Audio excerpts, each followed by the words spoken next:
Hey everyone, Diane Scapoloni here. I am so thrilled to be doing a Realtor panel discussion, which makes complete sense, right? Because I work with tons of Realtors in the community and really want to know like what they're thinking. So I picked three amazing agents that cover different areas of the market, and we are going to have a great panel discussion about what's happening. And the reason that I picked these three is because they're in different areas, but most importantly, they are the most, oh gosh, the most special people. And they are so committed to their business, and they're always thinking ahead and always planning and always strategizing. And they are achievers. They are self-motivators. We're talking about having multiple transactions being closed through these guys.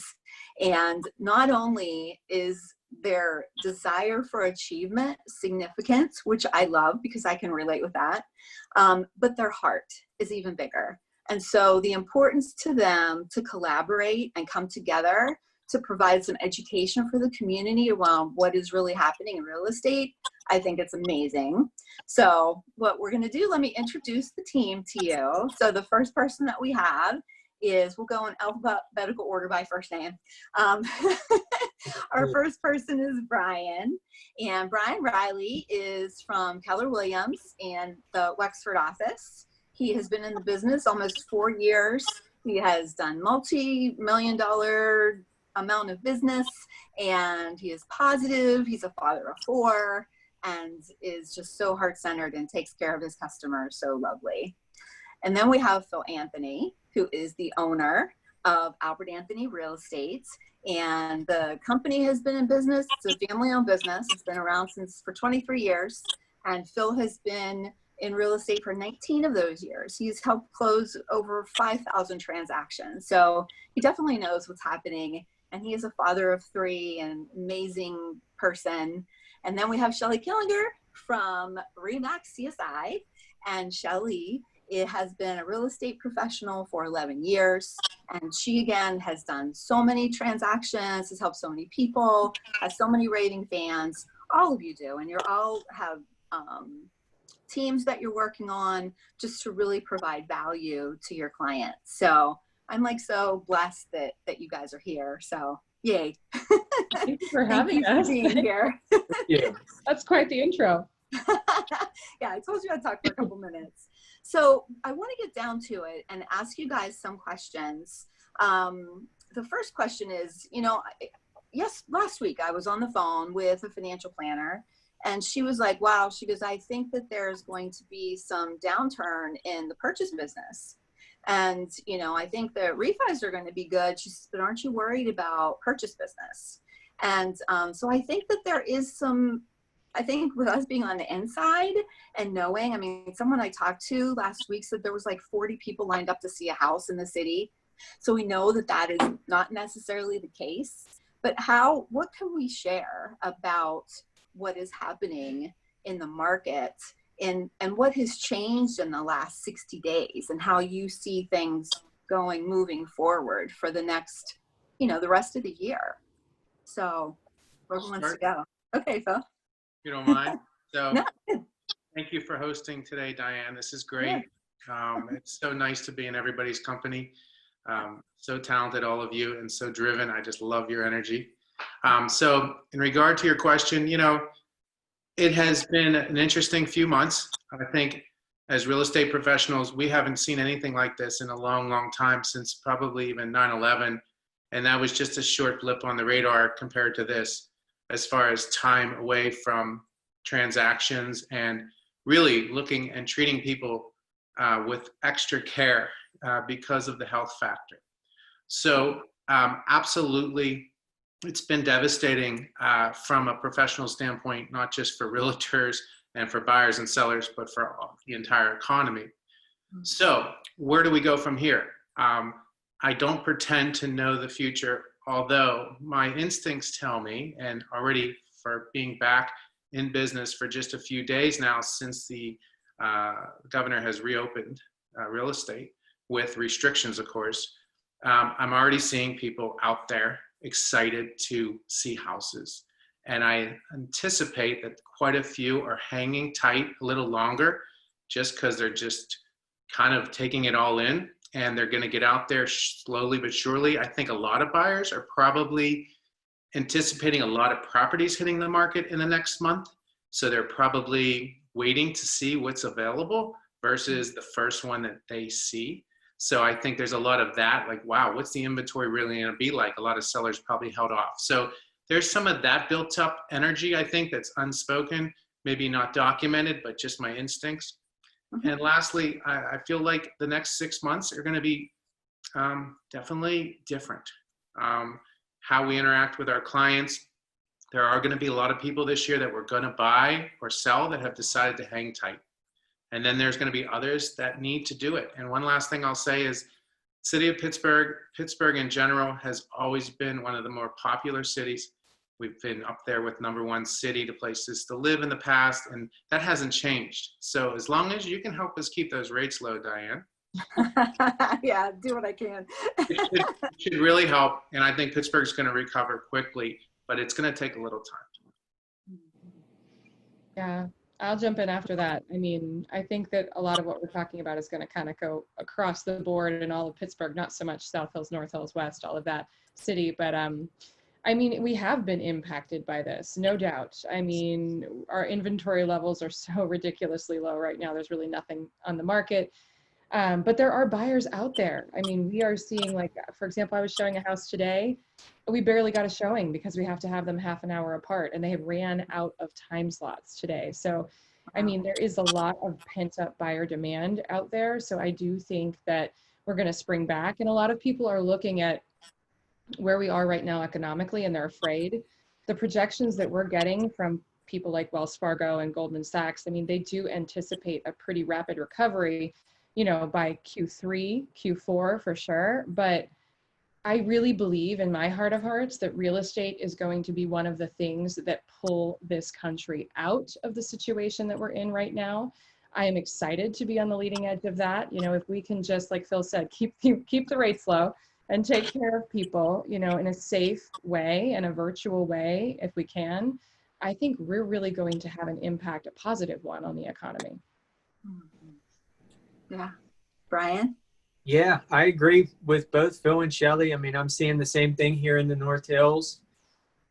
You know, if we would have had this conversation maybe even last Monday, it might have been a little different. Everything is so new right now, with most of the area going into the yellow phase just on Friday, and that really being the first time we can go back to doing in-person showings with buyers. And even, like, I did an in-person listing appointment on Friday, which was, you know, obviously nice. And I mean, like Shelley said, we booked showings all weekend long, and I know going on showing time and looking at a lot of these listings, 8 a.m. to 8 p.m. booked solid Friday, Saturday, and Sunday, with just a couple little openings here and there. And luckily our buyers were, you know, flexible enough in schedule, and we were able to make most of them work. But it's pretty crazy and pretty hectic. I think one thing that I've observed so far, and again, it's still really early, as far as, you know, the sales activity picking back up as we go into the yellow phase, with all of those showings. And I'm expecting to hear that, you know, these listings have 15, 16 offers with, you know, 40, 50 people coming in to see the house. And a lot of them, I'm hearing they have like 2 or 3 offers. So I think, you know, Shelley's probably right there. And Shelley obviously knows what she's talking about. But I think there's a lot of people that are possibly waiting to see, okay, let's see what inventory comes on the market next week.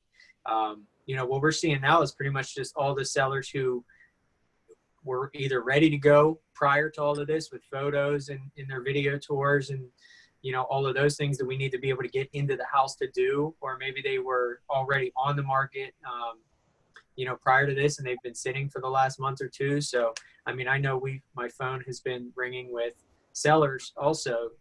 You know, we'll probably do 6 or 7 in the next, you know, 2 or 3 weeks here, 6 or 7 new listings, assuming the photographers and everybody can fit us into their schedule and get it done, which I know we will.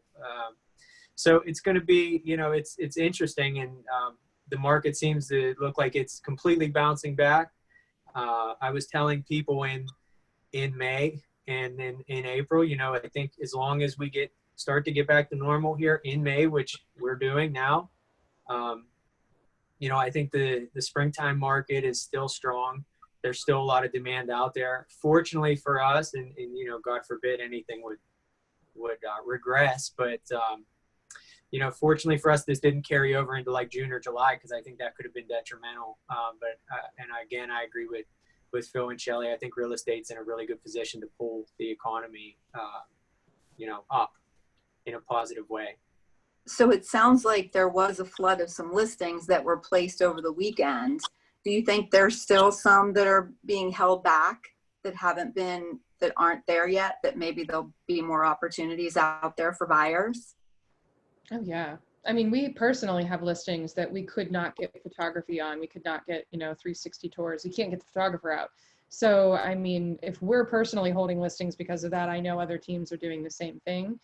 Sure. And I do have people that have decided, there are people that have decided, you know what, now is not the time for us to sell. And that's okay. And if they're not in a rush, they're not relocating or anything, then they can certainly hold back. I mean, so yes, you will see some people that don't participate in the market because of it. But the vast majority, they're chomping at the bit to go. It's just a matter of, we need to go through the proper steps and get their photos and all of that. Okay. I don't think people realize how much and how many vendors and how many people are involved in the process, right? Yeah. Geez, you got to have lots of different relationships and, people that are on your team that will support you and work in cooperation with you. That's amazing.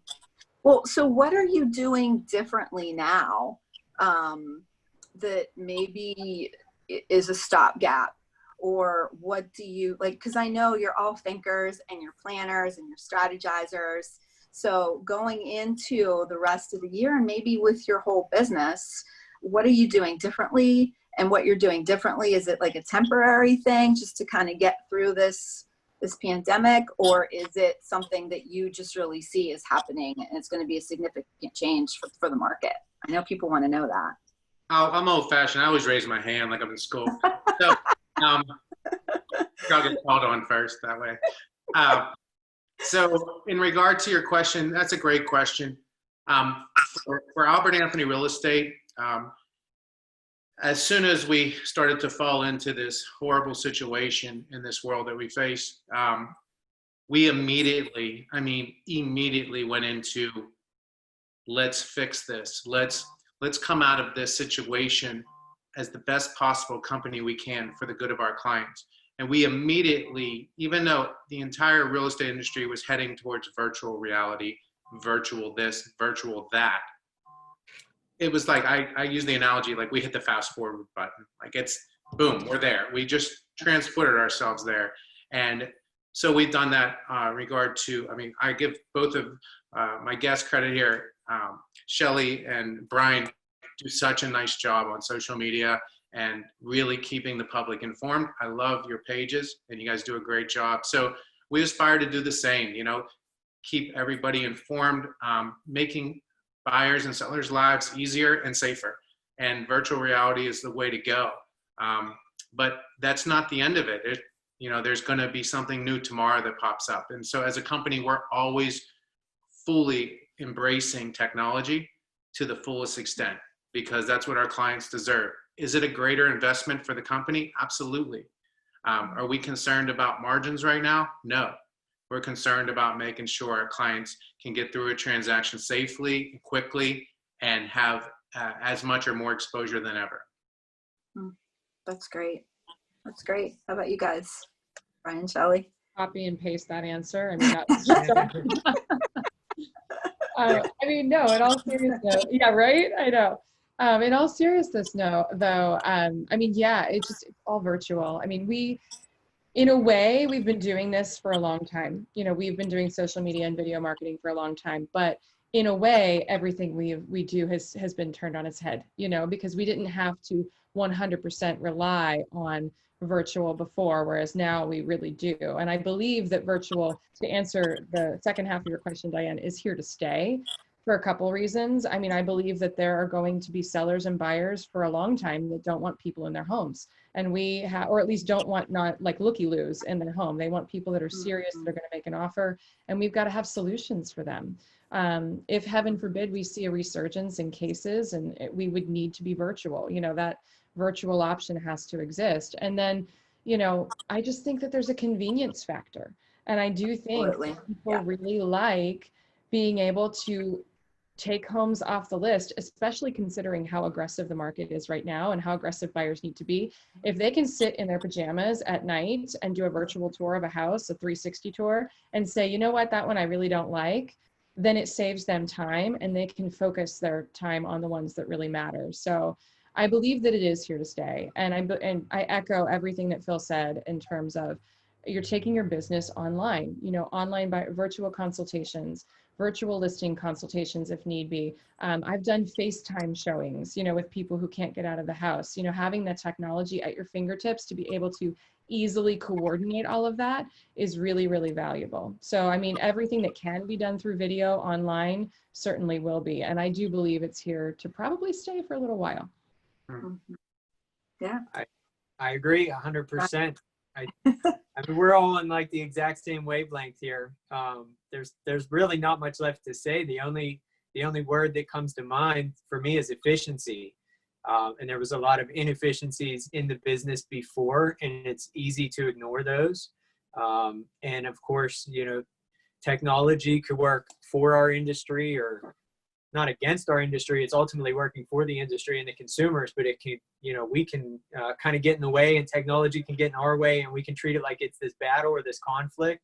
And I think what this is kind of forced, and it sounds like all of us on this call, 4 of us, kind of realized the importance before and knew that it was going this way. But you guys are exactly right. It's fast forwarded.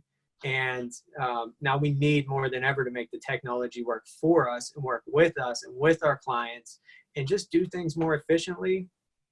I mean, sellers don't, exactly like you said, Shelly, sellers don't like having to leave the house for the looky-loo appointments. And, even that initial, listing consult with the seller in the house, some people don't have people in their houses all the time. So that can be, a little uncomfortable. Some people are like all about the Zoom listing consult, just as that like initial icebreaker. At some point, somebody's going to need to get in the house if they're going to buy it. And yet, if we can get on people's level and help them be more comfortable and really listen to what they need, some people, some sellers, even again, meeting with new clients last Friday, talking to them about selling their house, some of them just wanted to go back to normal. They bought a house a year ago. They know how it was a year ago, and now they're ready to sell, and they're expecting the same thing again.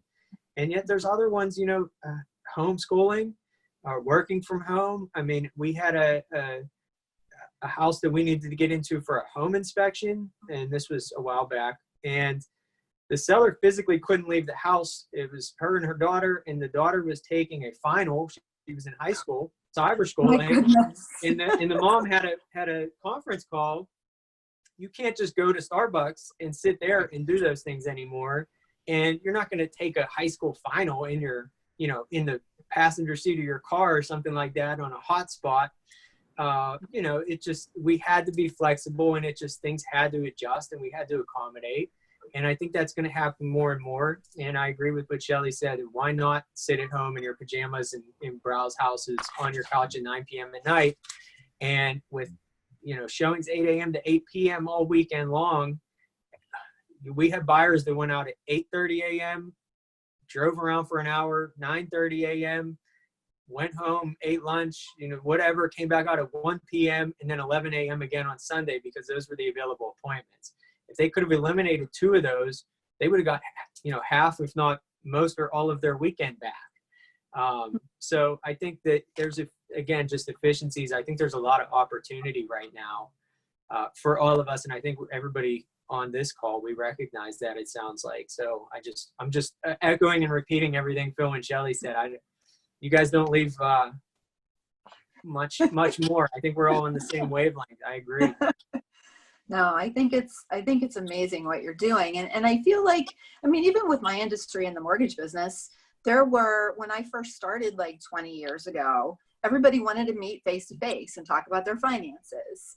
And, you know, and then gradually people became more and more accustomed to, you know what, just give me the link. I'll fill out the pre-approval application online, and then we'll have a discussion. And so it's been the same, you know, so there's been a lot of phone conversations, and, you know, I've been doing Zoom calls myself, and, you know, just because people, they want to get that, the more the touchy-feely that want to get to know people and see someone face to face, this is enough, you know. And so I think this is great that it's just, you guys are, you know, really doing amazing with giving people options and letting them know that there's more ways to buy their house or to sell their house than what was the traditional way that maybe like some of the millennials, like what their parents are saying. You know, there's other little flavors in there. And then efficiency, I think, is right. Everybody wants to try to make the most of their day. And I think everybody is sort of adjusting what their days are looking like now based on where we are in the process of life right now. So thank you guys so much. Is there anything we didn't cover, or any, you know, thoughts, final comments? One more hand raised. So, oh, your hand raised? Okay. No, short and sweet. I really want to thank you for this call. I love being surrounded by the three of you, because your energy is all positive. You all believe in investing in your clients for the good of them. And that's something we all have in common. And that's something that, you know, is really powerful here. And so I would encourage this in the future. It will be interesting to check back in a month or so to see how we're all doing and to see how the market's doing. And I'll be open for this if anybody's interested. Likewise. Thank Likewise, you. yeah, absolutely. Guys. All right, good. Thank you. All right, we'll see you guys Thank soon. you, Diane. All right. Bye-bye.